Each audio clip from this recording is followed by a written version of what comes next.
Really?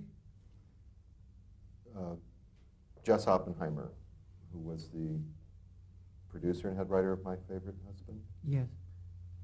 When you did the vaudeville show for Lucy and Desi, he was not involved with that? No, he wasn't. No, Lucy came to us. I have a feeling maybe he wanted the summer off. I think he turned it down or something. Writing a lot of shows, and he had at least one child by then, I think. And so they just said, would you like to do it? And we said, sure. And so we wrote it for them. And so when the time came to assemble the group for television, they approached Jess to be the producer and head writer. Yeah, she was very pleased with the setup, with our writing on the radio show. We seemed to kind of catch a character that she was doing comedy movies, but this was a little different, and she liked what we did. Apparently. What movies had she done? She'd done something with... well, while we were doing, the radio show only took one day a week to do it. I mean, and she did Miss Grant Takes Richmond with Bill Holden, and she did The Fuller Brush Girl. And she also did I think with Bob Hope right about in there. Did something in a wheelchair. Oh, that was earlier. The Big Street. The Big Street. The Big Street, yes. But that wasn't a comedy. No. I hope not. Well, I had some fun in my wheelchair once. No. Was there a big difference in the way she performed in front of the radio audience and what became Lucy Ricardo on television? I don't recall a lot of difference. No, she had the same enthusiasm, the same, and likes to be out there in front of people. She loved an audience. Well, her delivery and timing, which was such an important part of the humor in I Love Lucy, was never apparent in films. In the films I'd seen, I never noticed that. She was there for radio. She was so pretty. I just saw one of her shows last week. God, she was beautiful. I haven't seen any of her old movies for a long time. I don't know. Maybe we just caught the kind of the cadence of the speech, or I have no idea. We thought she was the funniest person in the whole world, so that helped. And of course things were tailored for her.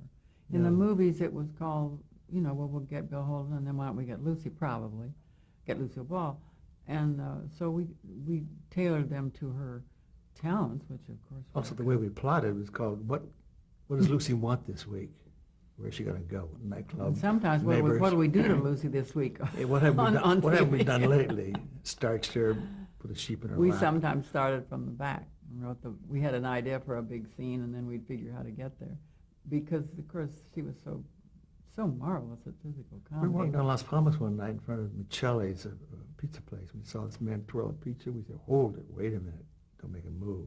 I don't know if we called Lucy right called then. Her, I think so. Come down here. She came down, and of course she was so coordinated and would try anything. So she got in the window and started flipping these pizzas up in the air, and of course got a crowd, and the whole place went crazy.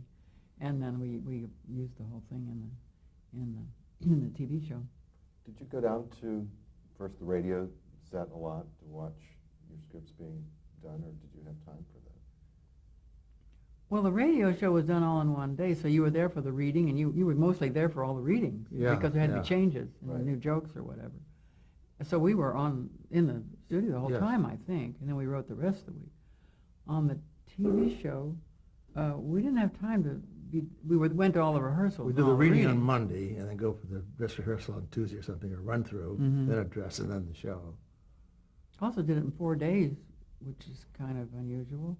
That's just the way it was laid out, and that's the way we did it. Back to her office, and her little hands typing away. Just never stopped, this girl. God, she's good. My mother made me take typing. Thank God for your mother. Oof. She says you never know. Did you watch the program when it aired? Would you be home on Monday nights to You mean I Love Lucy? Oh, sure. I'm sure, yes. Oh, yes. yeah. Oddly enough, I never thought the shows were very good. After the filming, I would be very depressed sometimes. He's so on to rewrite. Yeah, I rewrite today. I rewrite some old Lucy, but we can't get the cast back. They're hard to reach anymore. I rewrite billboards, but sometimes you're too close to it, and then you see it years later, and you say, "Gee, that was funny." I've seen a few others that weren't quite as funny as we thought, maybe, but most of them they hold up pretty well. What was your first impression of Desi? When did you first meet him? Well, was he doing that tropical cruise or something on radio when we were doing Favorite Husband? He would come in. At one time. Right in there, yeah. So he'd be at the next studio. We got to meet him. When was it? Lucy came in and said, poor Desi's been in a wreck. He'll never walk again. I don't know. And he scratched his ear or something. People know, but she exaggerated quite a bit. Embroiderer, we like to call it. Well, we got to know him. We did not know him real well, and we didn't know him real well on the radio. So really, we didn't know how funny he was. No. We suspected, but this was all new.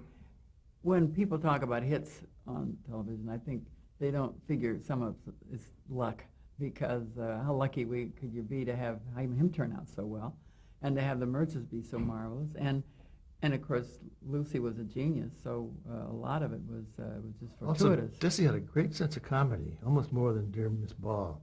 She was magnificent when she got the script, but we would never go to her and say, we have an idea coming up here where we would never do that to her. We'd go to Desi. Well, she didn't have that kind of mind. When she saw it and acted it out, then she would say, it needs something here, it needs something there. But on the paper, she didn't... And Desi could stop in the middle of rehearsal, listen to Madelyn, pitch the story, okay, maybe you ought to fix it, give us some notes, off we go. About 5 minutes. He knew exactly what was wrong or right about a show. He was an amazing man, and Yeah. we never feel he got enough credit. We keep trying to give it to He him. was... He was a showman. He was very intuitive, very, very enthusiastic, and he knew what he was doing, and he supported us, which was so marvelous. We would usually, walk down his office and say, "We got this idea, and we really did this. Can we have the end of the ship go off the stage while Lucy comes down and they land with a helicopter, and we see her coming from the helicopter, and she lands on us while this thing is moving." Well, he never said, "Are you crazy?" or, "Oh, that sounds expensive." He would pick up the phone and say, "Let me call the guys." And he would call the prop department, he would call the special effects, and he'd say, "I got these crazy kids, and they want to do this, and how can we do this?" And they can of course, they can do anything if you want to spend the money. Actually, we had a great combination. He would pay for anything, and she would do anything. She would do anything. Neither one ever turned us down for their reasons. So we never felt, as writers, that there were any limitations. And also, Desi backed us up. We did The Mothers-in-Law with him much later. And that was when the advertising agents were big. One of the people from the advertising agency called me and said, "We don't think the script works." For next week. And I thought, oh boy. So I called Desi. I said, "What do we do? They don't like it." We'll rewrite or do And so we rewrite, and he said, "I'll take care of it." Called me, said, "Everything's fine. Don't worry." So we didn't do anything. It was a good script, and the show was funny. And later we found he had said, "Don't you ever call my writers again. When you got a problem, you call me, and I'll take care of it if I think, but don't you ever bother them like that." And you don't get that kind of support. People panic and they say, "Well, you have to rewrite for the sponsor." Once we needed a movie star for a bit, he said, "We'd like Bridget Bardot." He said, "Okay, kids." She was a big French actress at the time. She couldn't do it, but at least he tried. It wasn't called, "What are you crazy?" He'd call John Wayne, he'd call anybody, and he'd charm him and talk him into doing the show. And he never said to us, "Well, you can't get John Wayne," or "I can," never. So his enthusiasm, and he loved to talk to the writers, and he knew how talented she was, and he protected her a lot, and he didn't want her to do this, he wanted her to do that, and watched out that he was not, it didn't bother him, he was second banana. He was also very clever. You give him a script, he would say, "Oh, this script, I've never seen such a great script. Oh, good." However, just a few little things. Halfway through here, a couple things, and by now we rewrite the whole thing because he was so But you think you're so talented, Yes. and he was great at handling people. So Yeah. he was wonderful with writers, and we felt that some of the success was because we had so much support. Yeah. She would do anything. There was nothing she wouldn't try. She would work with any animal. And did things that I used to try to work out some of the stunts, to see if it was okay to do. But some of them I wouldn't have wanted to do them. And she didn't get it. If it was funny, that's all. We had heard that she played saxophone when she was in high school. So we said, "Hey, we got an idea. Can you play saxophone?" She says, "Give me a couple weeks." and she would do it. And violin, she got Anything. so good at it that we had to say, you got to back up a little bit. You're too You're good. playing too well now. Was there any kind of movie star imperiousness about her when you first came into, when she was coming off of movies? And was she approachable, or did you find it? Oh, I think so. Yeah. She never was a superstar. I mean, she was not an Elizabeth Taylor or somebody like that. And she'd scrambled up, from chorus girl and small parts, and so she wasn't going to be a movie star. She knew what she wanted, but we didn't have that feeling, I don't think, about her. So going back a little bit, I'd like to get a real impression of what it's like when you walked into the studio to like, for example, if you were an audience member, you come to see the I Love Lucy show filmed. What did that look like? What did the... Well, first of all, Desi being a showman had his band there. Probably a lot of shows do it now. Seinfeld does. Maybe most of them do. But he was probably the first one to have a band to entertain people between the scenes. And they had bleachers, but they had blue cushions on them, and royal blue and blue things at the back. And at one time, they used to have breakaway curtains that could be removed. Remember, they didn't want anybody to see the sets. They really did it like a show, and he would come out and be the MC and introduce everyone. And then, of course, Lucy came out at the end, the last one, and she used to always look around and say, "Mother, are you there?" Because her mother came to every show, and she would introduce her mother. And my mother came, and his parents came, and Mrs. Arnaz came. My father started a lot of the spontaneous applause, which I can still hear. Well, you know, The when slightest thing, something almost gets applause, his father. he would kick it off, boy. But they really put on a show, and I have to check this. We never did retakes in front of the audience, I know that. And we didn't do very many pickup shots that I recall. But I don't remember them because we would have been there, but never in front of the audience. They treated the audience like it was a show, and that was Desi's background. And we needed that audience for her, for Lucy, because she just loved that audience, and she really came to life, and she timed everything with it. Tell the example, when she had the eggs in her blouse and the audience knew they were going to do the tango, she was hiding the eggs in her blouse, and then at the end of the tango rehearsal, You knew he was going to do that. you knew he was going to pull her toward him and smash them. So the audience is already waiting for that. Huge laugh, the biggest laugh we ever got. Lucy waited, of course, looked like, ew, how awful, made the face, and then when the laugh was just dying down a little, she shook her leg to show how it felt to have raw eggs running down, and then of course they started laughing all over again. She went that way. So and she pulled her shirt out and made a face, and so she loved that audience, and it just had to be. We never could have done it without him. It wouldn't have been the same. Well, these facial expressions, this is something that you notice on radio that we talked about the spider before. Yes. There were so many. I mean, she had, like the idea face, and she was so expressive. Mm-hmm. All of that you came to realize during the radio show that you could do these close-ups. We did. Yeah, we did Yeah. pretty much. And her eyes were so expressive, to their, marvelous eyes, because all she had to do was look, and you knew, oh, she's got an idea, or she's being crafty, or whatever. She did some of the little voices, and the voice she used when she was the clown with the cello was a voice she had used in the commercials, I believe. Hello there, wasn't that Yeah. sort of a big throaty thing? Ralph Levy was the director of the pilot. Yes. Yeah. And who was the director of the first season of Mark Daniels. Ralph was doing Burns and Allen, so he was not available. And so, and this was another in the mix. Mark Daniels was from the stage, so, we had people from everything, and to put it all And he knew together. Viv from the stage. That's where they went down to see her in a play called Voice of the Turtle, I believe. Yeah, in La Jolla. Laguna, in La Jolla. Yeah, and that's how we found her, because he had worked with her. And later we did Alice with Mark Daniels. We did 90 shows with him. He was the one, because of all his experience, and he was the one, if we had a difficult show on Alice where we were going to run a truck through the front of the diner or something, why we'd save it for Mark. We didn't have him on every single one, but we had him in all the difficult ones, Because he really, he knew what he was Oh, doing. yeah. You didn't, some directors are fine, but if you get him out of that living room and off the couch, it's called uh-oh. And he knew exactly what he's doing. The first season, some of the shows had a little epilogue. Do you remember that? Little There were- tags? Yeah, Tag. there would be a tag at the end, or where it's kind of summed everything up, and then You mean after the commercial? Or? yeah, no, it would be after the second act. There would Oh, be I just see a what you mean. little, Mm. some little Mm. sniglet at the end too, and that seemed to be. If you say so. Yeah, I don't remember. I'll go along with that. What was Desilu Productions like as a company in those early days? Was it a family type atmosphere? It was. Didn't they have picnics?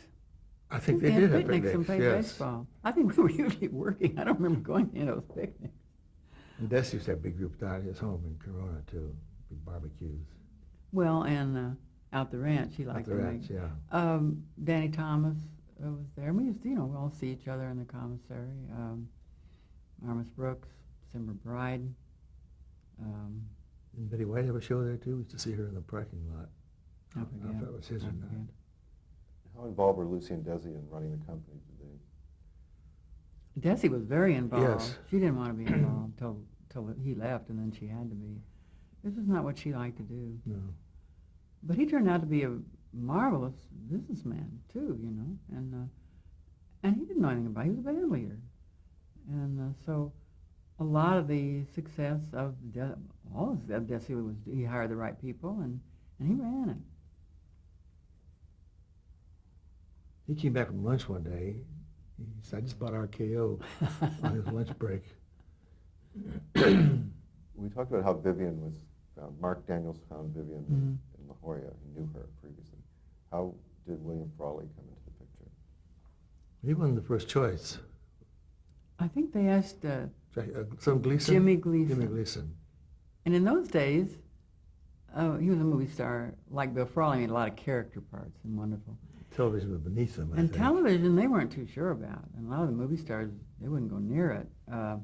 It was that sort of funny little thing, little Didn't box think it in your would living last, room. and- So, for some reason, he turned them down. And we've heard that Bill Frawley called Lucy. He'd worked with her and said, hey, if I hear you're doing something, and I'd be interested. I think that's the way it happened. And when you first met Vivian and William, how did you feel about that? Did you see them as the Mertzes, or? I think we were too busy writing to even react to it. We We're really glad wanted, they had cast somebody we really finally. wanted Gail and Bea from the 'Cause we radio, knew them so well. because they were both terribly accomplished. Of course, Lucy loved him. She worked with him then later. I think these were better choices in the long run. But I think they looked more the part, and we were just totally Yeah, you couldn't terribly put a lucky. nightcap on Gail Gordon and come in his underwear, or anything at He all. was just or sort of every derby. guy, he Yeah, was whatever, we wanted to laugh, just bring Bill in with a hat. or any kind of costume, big or laugh. a wrench or something. Yeah. So Vivian had a very natural delivery also. How influential was she with Lucy's performance? well, she was into it a lot. Yeah. We used to have notes after the run-throughs and the dress rehearsal, and everybody talked. It wasn't just the director saying, "Here's what we're going to do," or Lucy talking. Vivian had opinions, and the writers were, we'd say, "Well, I don't think that works," or "What about this?" And so everyone was in on it, which I think was She very was so healthy. good at reacting, like Oh. the eggs and the blouse thing. You could look at her face, and her face told you that he's about to hit those eggs. And She when they hit, she said, oh my God, Marvelous really, the eggs are breaking. Or her Brilliant. face just told you everything. And I don't even think we thought about it much. We took a lot of that for granted. Oh, yeah. We hadn't been on the first television show we'd ever done. We didn't know anything. And when you look back, there's one where she's stalling Ricky because Lucy is upstairs in Cornell Wilde's hotel room, Oh, yeah. and she's making up some big story about where she is, and she looks, and Lucy falls past the window in back of her, and her reaction is just, classic. She was a great foil for her. And you never felt there was tension between them. I mean, that I don't mean the actors, but I mean, they were just best friends. and they'd help each other out. And they'd get mad, but they always made up before the show was over. So we were real lucky. Was that true in real life too? Were they close? Oh, yes. Yeah. Vivian used to stay with her when she was living in San Francisco toward the end of the shows. Did you have any sense that the show would be rerun? No. No. We were just doing a show. People said, "Did you know it was going to be the classic that turned out to Well, be?" when said, we very "You don't first know started, they this." didn't rerun anything. No. It wasn't done, and syndication wasn't. Now it's a big deal, but again, we were so busy working. Right. We did 39, and I think saved 3 of them for the next fall, and then the next year we did 36, and we wrote them all with Jess Oppenheimer. So. Up until Schiller and Weisskopf. Yeah, Schiller yeah. and Bob Weisskopf joined us the 4th year, was it? Yeah. Yeah. So our little hands were full. We didn't have time to think about it.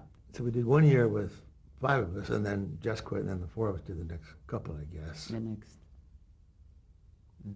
6th, yeah. Something Yeah. like that. Was the that was 1955, 56 that Schiller and Weisskopf came on? If you say so. I think so. It was the 4th year, whatever that I was. think that's right. How did you outline stories and generally develop the scripts? What was the process? If you could take me through. Well, Madelyn and I would meet in the morning at Schwab's, which is now gone on, of course, and go through our notes, our little books we had, and go to Jess's house and say, he said, "What you got?" We started out in his office. Yeah, and later that's we true. got that's to true. go into his What you house. got? We would pitch some ideas, and if he liked one, then we'd say, "Okay, let's develop that." We'd spend all day. Would that be an idea as simple as like one line? Like No. just sounds great. no, It worked out pretty well. Well, the ideas. Did you write it down? Since you were the woman? No, she was wrote I'm just everything. trying to think of an example. Storyline? Well, like Ricky gets a contract and they all decide they're going to Go to Hollywood, and the Merces aren't going. I mean, maybe that is not a good example because we all talked about the. And then we the usually try to Hollywood. get a pretty good physical bit, a medium one in the first act. And then second act, go to a real big one, where she's For the the finish. Kennedy Bell, the Vitamin, up in the Empire State Building. So that was our general pattern. What's Lucy want? Pretty good scene in the first act, big scene in the second act, and then, Physical scene. yeah. And About 5 scenes. once we got it